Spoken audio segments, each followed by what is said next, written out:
Hello दोस्तों, स्वागत है आपका देव एकेडमी ऑफ द इस लेक्चर पे। इसमें हम देखेंगे डायमेंशन थ्योरम बीमी प्रमेय। ये हमारा यूनिट 3 का लेक्चर नंबर 10 है। तो चलिए स्टार्ट करते हैं आज वीडियो।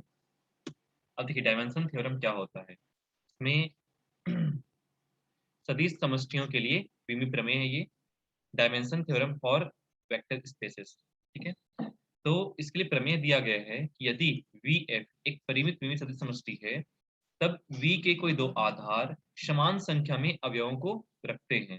इसका मतलब ये है कि आधार में एक आधार में अगर 5 एलिमेंट्स हैं तो दूसरे आधार और होंगे तो उसमें भी 5 एलिमेंट्स ही होंगे, कम या ज्यादा नहीं होंगे। ठीक है, वही बोला गया कि यदि V एक परिमित विमित सदिश समष्टि है, FDVS है, तब V के कोई दो आधार समान संख्या में अवयवों को रखते हैं। ठीक है, तो चलिए प्रूफ करते हैं इसको। तो इसका प्रूफ है हमारे पास में कि मान लेते हैं कि वी एफ एक परिमित सदिश समष्टि है। तब S1 एक हमने सपोज कर लिया S1 equal to alpha 1 alpha 2 plus 1 alpha m।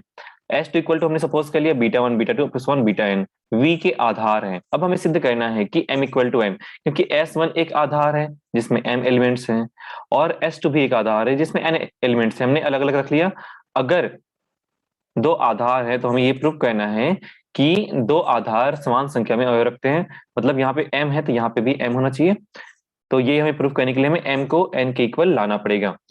तो इसके लिए सबसे पहले v is equal to LS1, क्योंकि आधार है और ये VF क्या है, एक FDVS है और बीटा 1 बिलोंग करता है V में। तो हम इसके लिए जानते हैं कि अगर LS1 v is equal to LS1 है, मतलब S1 का हर एक एलिमेंट, हर एक वेक्टर जो है V के किसी एक वेक्टर को जनरेट करता है। ठीक है, किसी वेक्टर को जनरेट करता है। जैसे कि यहाँ पे A1 अल्फा 1 इसका लीनियर कॉम्बिनेशन बना दे तो वो किसके इक्वल हो जाएगा, बीटा 1 के इक्वल आ जाएगा, क्योंकि V एक वेक्टर स्पेस है और S1 उसको जनरेट करता है। S1 V का सबसेट है। ठीक है, तो A1 alpha 1 A2 alpha 2 plus 1 AM alpha m किसके इक्वल हो जाएगा, बीटा 1 के इक्वल हो जाएगा। अल्फा के जितने भी अल्फा है वो बिलोंग करते हैं F में, K is equal to 1 to M। अब इसमें उपयुक्त रहिता संबंध में संपूर्ण ए के जीरो नहीं है। ठीक है, संपूर्ण ए के जीरो, कोई भी जीरो नहीं है। क्यों नहीं है, क्योंकि अगर जीरो हो जाएगा तो जो ये alpha 1 alpha 2 alpha alpha m है, जो वेक्टर है वो LD वेक्टर होगा, लिनियरली डिपेंडेंट वेक्टर होगा। लेकिन अगर S1 एक आधार बनाता है, मतलब कि उसके जो एलिमेंट होंगे वो लिनियरली इंडिपेंडेंट होंगे। ठीक है, अब यहाँ पे हम किसको ले रहे हैं, LS1 को ले रहे हैं। ठीक है, S1 को ले रहे हैं, फिलहाल हम अभी S2 को नहीं ले रहे हैं। ठीक है, ध्यान रखना इसको। तो देखिए यहाँ पे या तो ए के को जीरो होना पड़ेगा या फिर बीटा 1 को जीरो होना पड़ेगा, क्योंकि इसका जो लीनियर कॉम्बिनेशन बनेगा वो जीरो के इक्वल आना चाहिए। अब जो कि समुच्चय बीटा 1 बीटा 2 बीटा n के लिनियरली इंडिपेंडेंट होने का विरोध करता है, क्योंकि S2 भी इसका बेसिस है, तो क्या होना चाहिए, वो भी एक लिनियरली इंडिपेंडेंट वेक्टर होना चाहिए उसके पास भी। ठीक है, परिणामतः हम यहाँ पे एक काम करते हैं कि परिणामतः समुच्चय S3, ठीक है, परिणामतः समुच्चय S3 इक्वल टू हमने ले लिया, जो बीटा 1 है उसको S1 में हमने इंक्लूड कर लिया। ये S1 है और ये S2 है, हमने S1 में बीटा 1 को इंक्लूड कर लिया, उसमें यूनियन कर दिया उसका। तो बीटा 1 एक्स्ट्रा आ जाएगा और क्या बचेगा, बाकी सभी जो एलिमेंट है वो रहेंगे S1 के एलिमेंट रहेंगे, alpha 1 alpha 2 plus 1 alpha m, जो कि VF का स्पष्टतः जनित करता है, जो कि VF को है ये, जो कि VF को स्पष्टतः VF को जनरेट करता है। S3 भी VF को जनरेट करता है, क्योंकि या तो ये जीरो होगा या तो ये जीरो होंगे, जीरो वेक्टर होंगे। ठीक है, तो अगर या तो ये जीरो होंगे या फिर ये जीरो वेक्टर होगा, कोई भी एक जीरो वेक्टर मिल जाता है किसी भी सेट में, तो वो लिनियरली डिपेंडेंट सेट होता है, LD होता है। अब यहाँ पे अल्फा आई जो है बीटा 1 के इक्वल नहीं है, मतलब कोई भी एक अल्फा एलिमेंट लेते हैं, कोई ऐसा अल्फा आई एग्जिस्ट करेगा जो बीटा 1 के इक्वल नहीं है। ठीक है, जो कि बिलोंग करता है S3 में। ठीक है, इस प्रकार है कि अल्फा आई अपने पूर्व क्रम के सदिशों, अब पूर्व क्रम के सदिशों का हमने पिछले थ्योरम में, पिछले जो लेक्चर था उसमें पढ़ा था एक थ्योरम कि कोई भी एक सदिश लेते हैं तो उसके पूर्व क्रम के सदिशों का लीनियर कॉम्बिनेशन उसके इक्वल हो जाता है। ये पूर्व क्रम के सदिश हो गए अल्फा i-1 तक का, beta 1 alpha 1 alpha 2 plus 1 alpha i-1 तक का एक लीनियर कॉम्बिनेशन होगा जो कि अल्फा आई के इक्वल हो जाएगा, का एक घात संचय, उसी को बोला लीनियर कॉम्बिनेशन के इक्वल है। अब यदि अल्फा आई को S3 से निष्कासित कर दें तब क्या होगा, शेष समुच्चय क्या बचेगा, beta one, alpha two up to one, alpha I minus one. Alpha I को हमने निष्कासित कर दिया, ओमिट कर दिया इसमें से, और अल्फा एम तक वैल्यू बच गया। ठीक है, तो एक एलिमेंट इसमें कम होगा और एक एलिमेंट हमने डाल दिया। पहले हमने बीटा को इसमें इंक्लूड किया, उसके बाद में अल्फा को हटाया, इसको ध्यान रखिएगा। पहले हम बीटा वन को इंक्लूड करेंगे, उसके बाद में अल्फा को हटाएंगे उसमें से, जिससे तब V शेष समुच्चय इससे क्या हो जाएगा, जनित होगा। ठीक है, V जो है जनित होगा। अगर V जनित होता है, जिसमें हमने इसको S4 माना है, ठीक है, S4 से अगर V जनित होता है तो हम इसको लिख सकते हैं V is equal to LS4। इसका मतलब ये है, अगर S4 V को जनित करता है मतलब उसका जो लीनियर स्पान होगा वो V के इक्वल हो जाएगा। अब देखिए बीटा टू जो है, यहाँ पे V2 नहीं है, V है। बीटा टू है जो है बिलोंग करता है V में। ठीक है, बीटा टू किसका एलिमेंट है, S2 का एलिमेंट है। हमने उसको इंक्लूड कर दिया S4 में। जब S4 हमने इंक्लूड किया तो एक नया वेक्टर बना, हमारे पास नया सेट ऑफ वेक्टर बना, जिसका नाम हमने दे दिया S5, जिसमें beta two, beta one, alpha one, alpha I minus one, फिर अल्फा आई नहीं है, alpha I plus one, alpha M. ठीक है, जो कि रैखिकता परतंत्र है, एलडी हो जाएगा फिर से। अब ये हो सकता है यहाँ तक का जो एलिमेंट था वो क्या था, एक लिनियरली इंडिपेंडेंट वेक्टर था। ठीक है, लेकिन यहाँ जो अलग से वेक्टर हमने ऐड किया, तो या तो ये जीरो वेक्टर होगा या फिर ये जीरो वेक्टर होगा, या फिर ये जो है एलडी बनाएगा या फिर ये वाला जो एलडी बनाएगा, मतलब कहीं ना कहीं से वो एलडी हो ही जाएगा, क्योंकि ये एक बेसिस बनाता है। ठीक है, अब यहाँ पे हम ये भी जानते हैं कि बीटा वन बीटा टू जो है अपने आप में जो अलग सेट लिया था हमने, इसमें से है। ठीक है, तो ये जो है अगर बेसिस बनाता है, मतलब कि ये एल आई वेक्टर है, उसी को यहाँ पे बोला गया है कि, अच्छा यहाँ पे ए जे और लिया गया। देखो, एक फलता देयर एग्जिस्ट ए जे ऐसा बिलोंग करेगा जो इस प्रकार होगा कि ए जे अपने पूरे क्रमिक सदिशों का एक घात संचय होगा। एक घात संचय मतलब लीनियर कॉम्बिनेशन होगा, जैसे हमने थ्योरम में पढ़ा था। तो यहाँ पर क्या बोल रहे हैं, ए जे ना तो बीटा वन के इक्वल होगा, ए जे ना तो बीटा टू के इक्वल होगा, ऐसा एग्जिस्ट होगा ए जे। ठीक है, मतलब कोई ना कोई एक ए जे होगा जो ना तो बीटा वन के इक्वल होगा ना तो बीटा टू के इक्वल होगा, क्योंकि हम उसको निष्कासित कर रहे हैं उसमें से।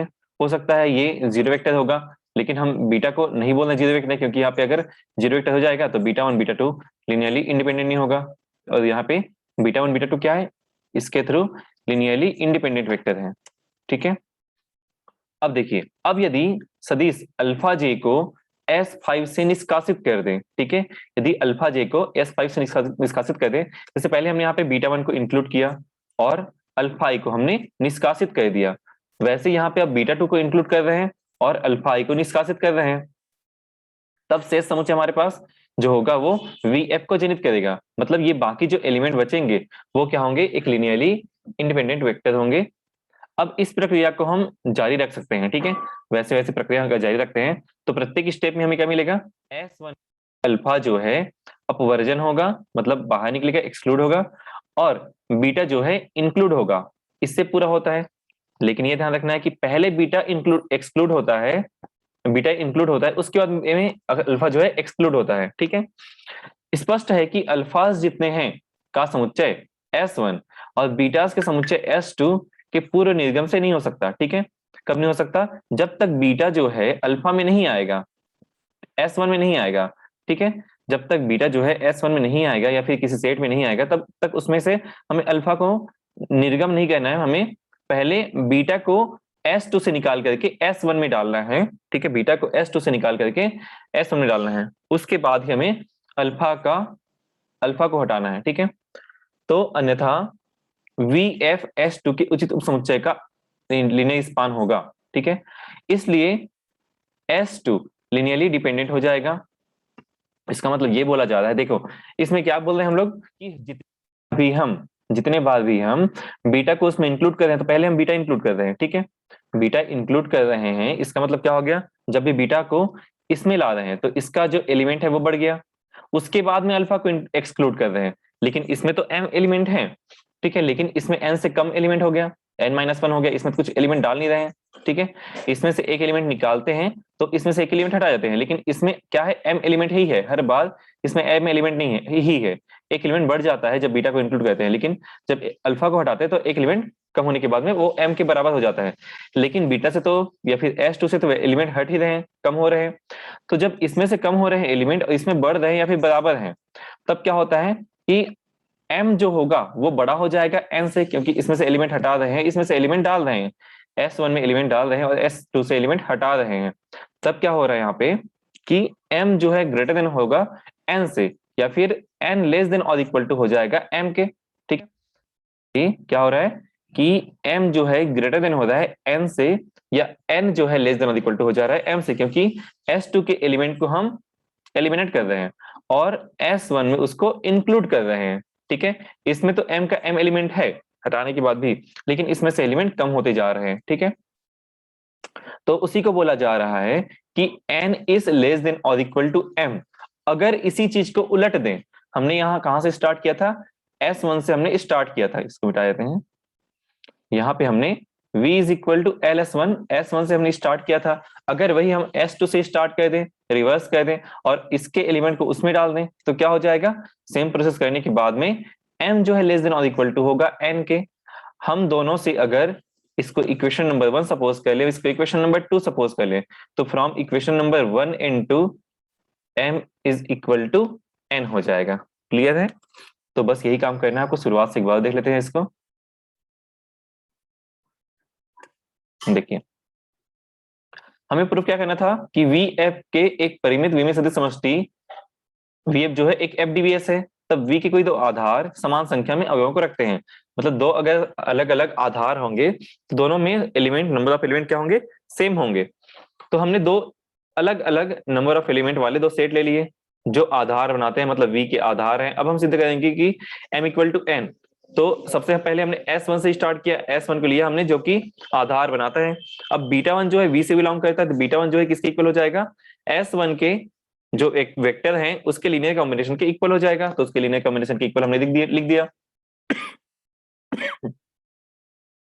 अब यहाँ पे ए के जो है जीरो नहीं है, ठीक है, ए के जो है जीरो नहीं है क्योंकि ये alpha one alpha to linear combination बनाता है, एल आई है, लीनियरली इंडिपेंडेंट है, तो उसका जो वेक्टर स्केलर होगा वो कभी भी जीरो नहीं होगा।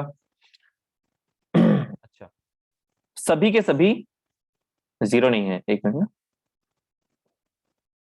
देखो इसमें सभी को जीरो होना पड़ेगा क्योंकि alpha one alpha two alpha one alpha M जो है एक linearly independent set of vector है।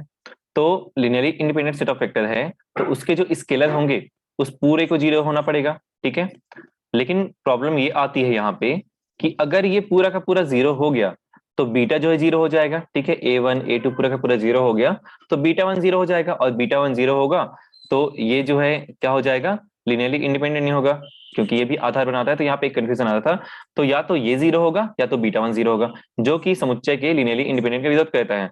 अब हम इसीलिए हमने S3 मान लिया, जिसमें बीटा वन को हमने इंक्लूड कर दिया S1 में, S1 में बीटा वन इंक्लूड हो गया। उसके बाद में हम यहाँ से हटा दिए अल्फा वन को। ठीक है, अल्फा वन को हमने निष्कर्ष कर दिया। अब जो बाकी एलिमेंट बचे वो शेष समुच्चय जो होगा वो V को जनित करेगा। अब V को जनित करेगा, अब उसके बाद में फिर क्या हो रहा है कि ये भी लिनियरली डिपेंडेंट हो गया क्योंकि हमने इसमें बीटा टू को इंक्लूड कर दिया। अब फिर से हमने बीटा टू को इंक्लूड किया, किससे, S2 से बीटा टू को इंक्लूड कर दिया S1 में, या फिर हमने जो S4 बनाया था उसमें हमने इंक्लूड कर दिया। तो हमारे पास क्या आ गया, अब बीटा टू आ गया। अब यहां तक तो ये लिनियरली इंडिपेंडेंट था, लेकिन फिर से बीटा टू इंक्लूड करने के बाद में या तो ये लिनियरली डिपेंडेंट हो जाएगा या फिर ये लिनियरली डिपेंडेंट हो जाएगा। तो दोनों को मिलाकर क्या हो गया, एक लिनियरली डिपेंडेंट हो गया।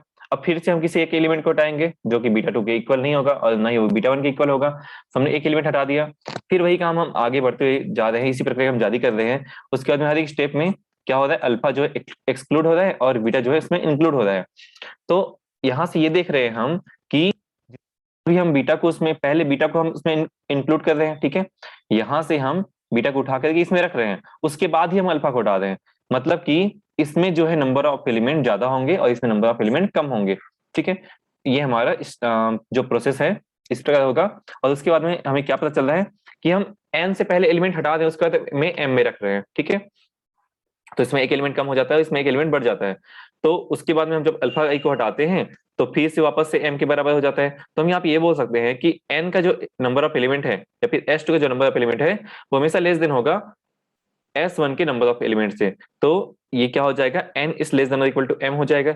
जस्ट उसको रिवर्स कर देंगे तो क्या हो जाएगा, m इज लेस देन और इक्वल टू n हो जाएगा। और जब दोनों इक्वेशन को एक साथ लेंगे तो क्या मिलेगा हम लोग को, m इक्वल टू n, और यही हमें प्रूव करना था। ठीक है, आई थिंक क्लियर हो गया होगा। और ये क्वेश्चन भी इंपॉर्टेंट है, इसको प्रॉपरली प्रिपेयर कर लीजिएगा। अब देखिए इसके बाद में एग्जाम्पल है कि सदिश समष्टि V3F के आसानी से दर्शाया जा सकता है कि निम्न दो समुच्चय, ये दो समुच्चय हैं, आधार हैं, स्पष्टतः दोनों ही आधार समान संख्या में अवयव को अंतर्विष्ट करते हैं। तो देखिए S1 हम जानते हैं कि ये स्टैंडर्ड बेसिस है, 1 0 0 0 1 0 0 0 1, ये 0 होगा, ये 0 होगा और ये 1 हो जाएगा। वैसे ही S2 को भी जानते हैं कि स्टैंडर्ड बेसिस है 1 0 0 1 1 0 और 1 1 1। तो दोनों जो है आधार हैं और दोनों में जो नंबर ऑफ एलिमेंट है वो सेम है। अगर नंबर ऑफ एलिमेंट कम कर दिया जाए तो लिनियरली इंडिपेंडेंट तो होंगे, लेकिन वो V को जनित नहीं करेगा, V को जनरेट नहीं कर पाएगा। ठीक है, तो चलिए बस यही बोला गया है कि अगर उसके पास कोई दो आधार होंगे तो वो समान संख्या में अवयवों को रखते हैं। इस स्टेटमेंट को भी अच्छे से याद रखिएगा। तो फ्रेंड्स आज के लिए बस इतना ही। अगर वीडियो अच्छी लगी हो तो लाइक जरूर कीजिएगा। मिलते हैं नेक्स्ट वीडियो पे, तब तक के लिए thank you so much, good bye.